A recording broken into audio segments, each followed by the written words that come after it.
नमस्कार विद्यार्थी मित्रांनो, तुम्हा सर्वांचं आपल्या या स्टडी पॉईंट यूट्यूब चॅनलमध्ये स्वागत आहे। तर विद्यार्थी मित्रांनो, आजच्या व्हिडिओमध्ये आपण जिल्हा परिषद सरळ सेवा भरती प्रक्रिया 2023 भरती प्रक्रियेच्या ऑनलाईन स्पर्धा परीक्षा राबवण्यासाठी करावयाचा अर्ज कशा पद्धतीने भरावयाचा हे आजच्या व्हिडिओमध्ये आपण प्रत्यक्षात पाहणार आहोत। चला तर मग वेळ वाया न घालवता व्हिडिओला सुरुवात करूया। तर बघा विद्यार्थी मित्रांनो, या ठिकाणी जिल्हा परिषद सरळ सेवा भरती प्रक्रिया 2023 भरती प्रक्रियेच्या ऑनलाईन स्पर्धा परीक्षा राबवण्यासाठी करावयाचा अर्ज बघा या ठिकाणी नमुना अर्ज तुमच्यासमोर सादर करण्यात आलेला आहे। तर सर्वात प्रथम बघा या ठिकाणी उमेदवाराचा फोटो असतो, त्याखाली उमेदवाराची स्वाक्षरी असते। तर बघा या ठिकाणी सवर्गाचे नाव, उमेदवार कोणत्या क्षेत्रासाठी अर्ज करीत आहे, सवर्गाचे नाव आणि ज्या ठिकाणी आवश्यक आहे त्या ठिकाणी बरोबर अशी खूण करण्यात यावी। तर बघा प्रथमतः अर्जांचा क्रमांक, या ठिकाणी तुम्हाला उमेदवाराची सर्वसाधारण माहिती भरायची आहे। बघा सर्वात प्रथम उमेदवाराचे पूर्ण नाव मराठीमध्ये घालायचं आहे। बघा श्री, श्रीमती जे असेल ते या ठिकाणी प्रथमतः आडनाव घालायचं आहे, त्यानंतर तुमचं नाव आणि मधले नाव अशा पद्धतीने उमेदवाराचे पूर्ण नाव या ठिकाणी नोंदवायचं आहे।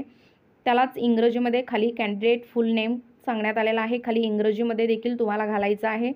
त्यानंतर महिला उमेदवाराचा विवाह झाला असल्यास विवाहापूर्वीचे नाव या ठिकाणी नोंद करायचं आहे। मगाशी सांगितल्याप्रमाणे आडनाव, नाव आणि मधले नाव अशा प्रकारे या ठिकाणी विवाहापूर्वीचे नाव या ठिकाणी नोंद करायचं आहे। त्यानंतर वडिलांचे नाव, आईचे नाव, जन्मठिकाण, जन्मदिनांक या ठिकाणी नमूद करायचं आहे। त्यानंतर दिनांक, त्या रोजीचे वय, वर्ष, महिने आणि दिवस याला अनुसरून या ठिकाणी घालायचं आहे।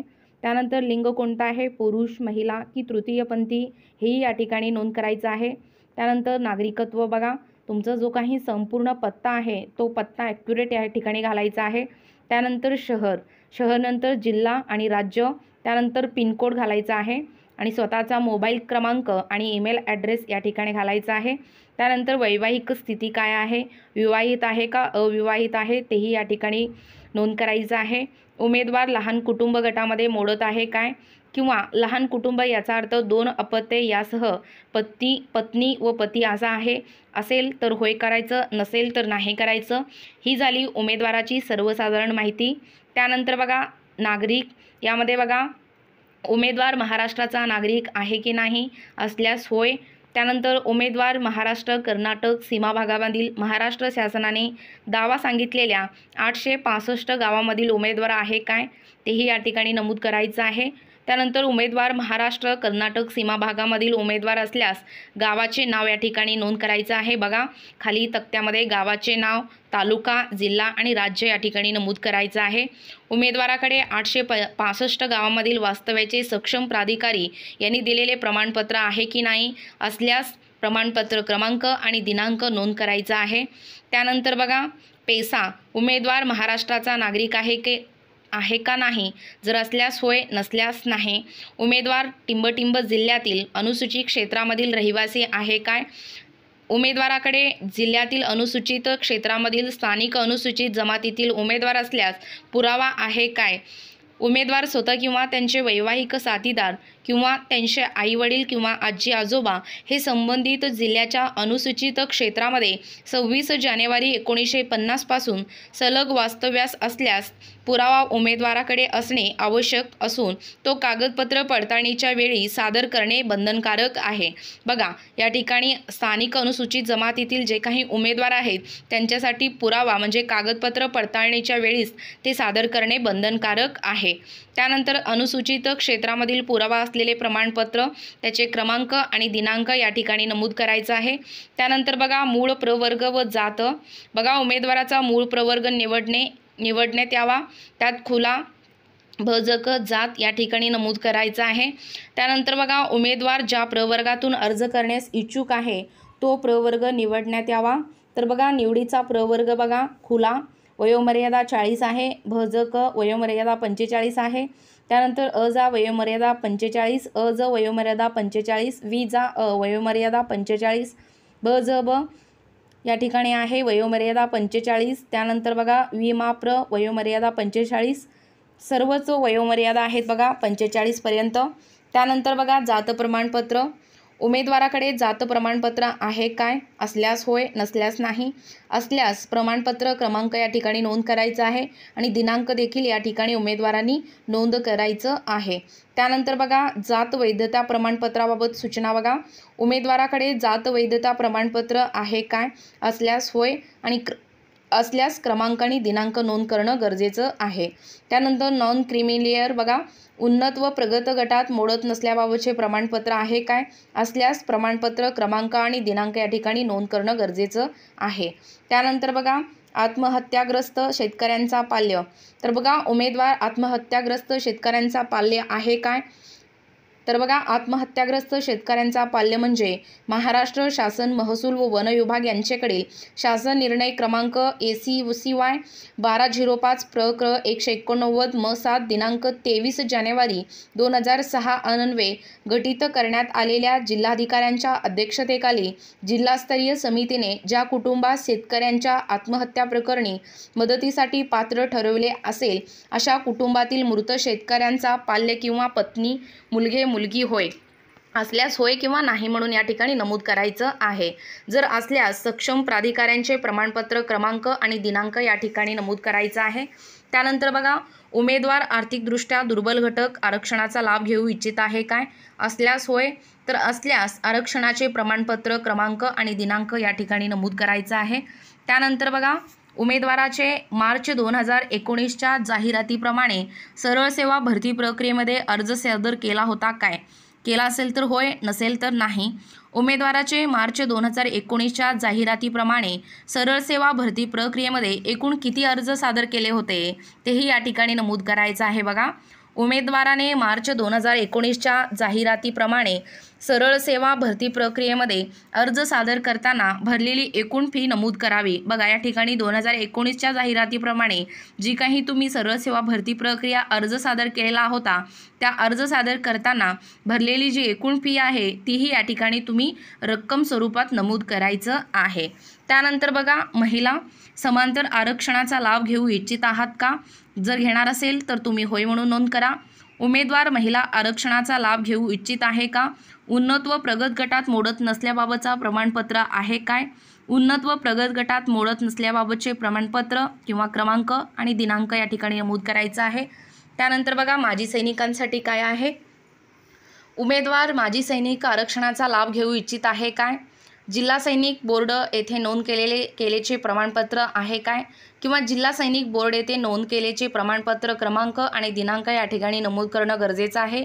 तर कमाल वयोमर्यादा सशस्त्र दलात केलेली सेवा प्लस 3 वर्ष 2 वर्ष अपंग माजी सैनिकांसाठी 47 वर्ष आहे. बघा त्यानंतर बघा पुढचा आहे खेळाडूसाठी काय आहे? बघा उमेदवाराने शासन निर्णय दिनांक 10 ऑक्टोबर 2017 मध्ये नमूद केलेल्या खेळामध्ये प्रावीण्य धारण.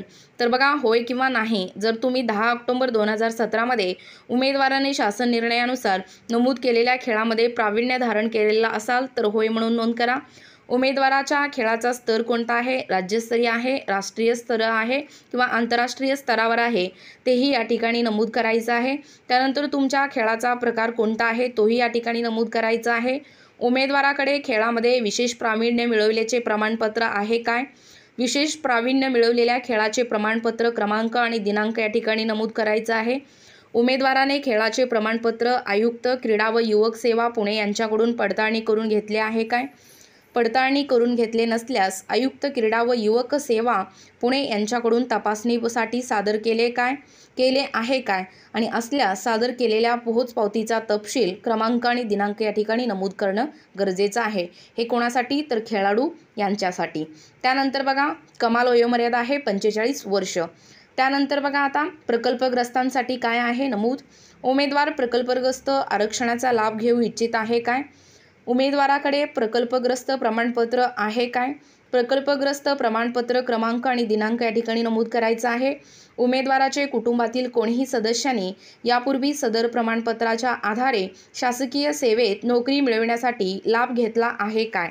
आणि कमाल वयोमर्यादा आहे 47 वर्ष. त्यानंतर बघा भूकंपग्रस्तांसाठी काय आहे? उमेदवार भूकंपग्रस्त आरक्षणांचा लाभ घेऊ इच्छित आहे काय?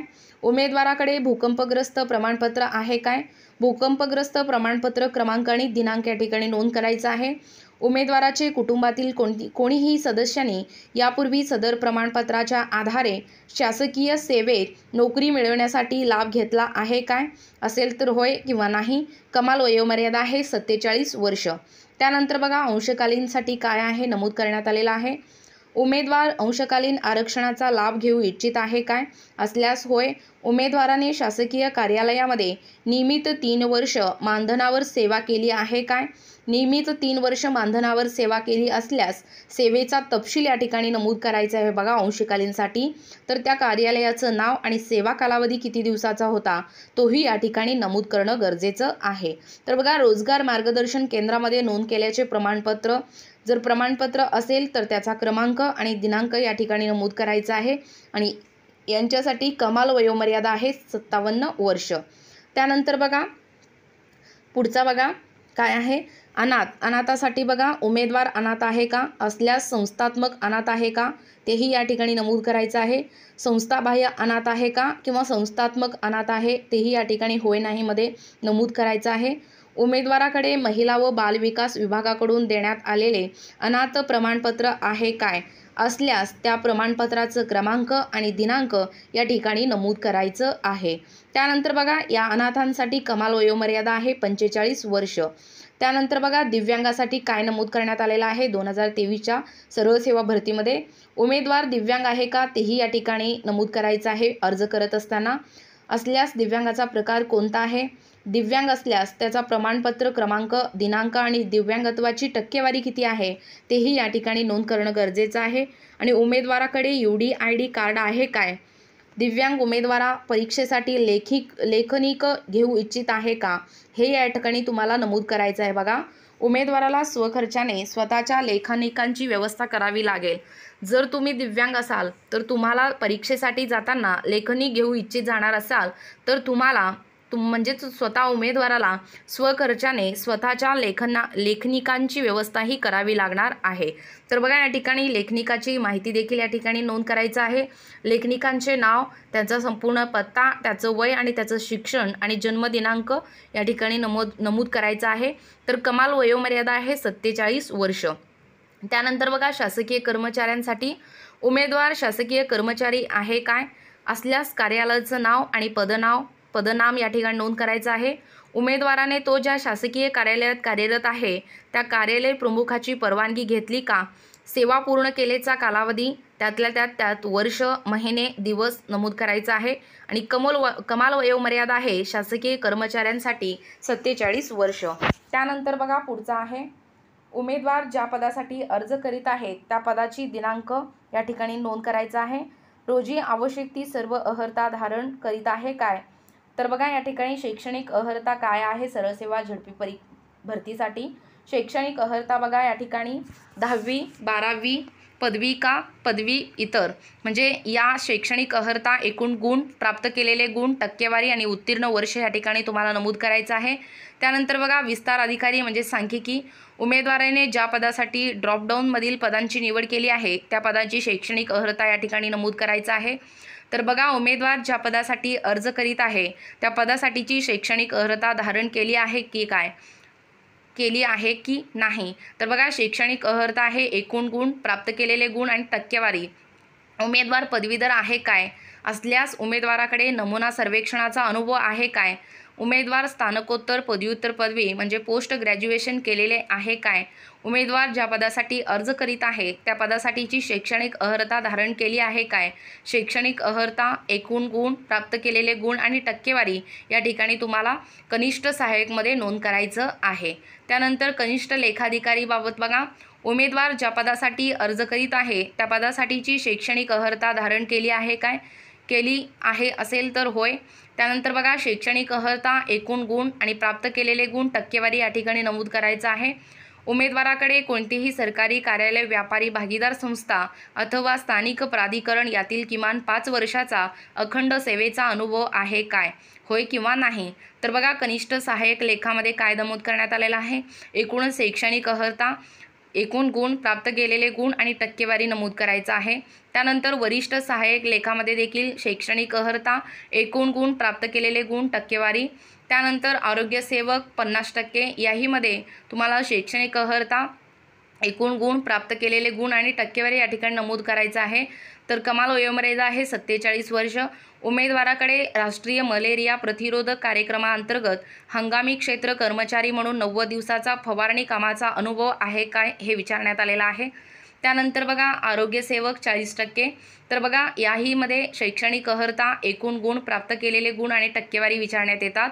त्यानंतर आरोग्यसेवक महिलांसाठी बघा एकूण शैक्षणिक अर्हता, एकूण गुण, प्राप्त केलेले गुण आणि टक्केवारी या ठिकाणी नमूद करायचं आहे। उमेदवाराने महाराष्ट्र परिचर्या परिषद किंवा विदर्भ परिचर्या परिषद येथे नोंदणी केले आहे काय, तर बघा नोंदणी केली असल्यास कोणत्या परिषदेकडे नोंदणी केली आहे, महाराष्ट्र परिचर्या परिषद किंवा विदर्भ परिचर्या परिषद या ठिकाणी नोंदणी क्रमांक, नोंदणीची वैधता कितपर्यंत आहे तेही, आणि नोंदणी केली नसल्यास त्याबाबतची प्रक्रिया केली आहे काय, किंवा नोंदणीची प्रक्रिया सुरू असल्यास त्याबाबतची कागदपत्रे, ही कागदपत्रे पडताळणीच्या वेळी सादर करणे बंधनकारक आहे। त्यानंतर बघा औषध निर्माण अधिकाऱ्यांसाठी उमेदवार ज्या पदासाठी अर्ज करीत आहे त्या पदासाठीची शैक्षणिक अर्हता, एकूण गुण, प्राप्त केलेले गुण आणि टक्केवारी या ठिकाणी नमूद करायचं आहे।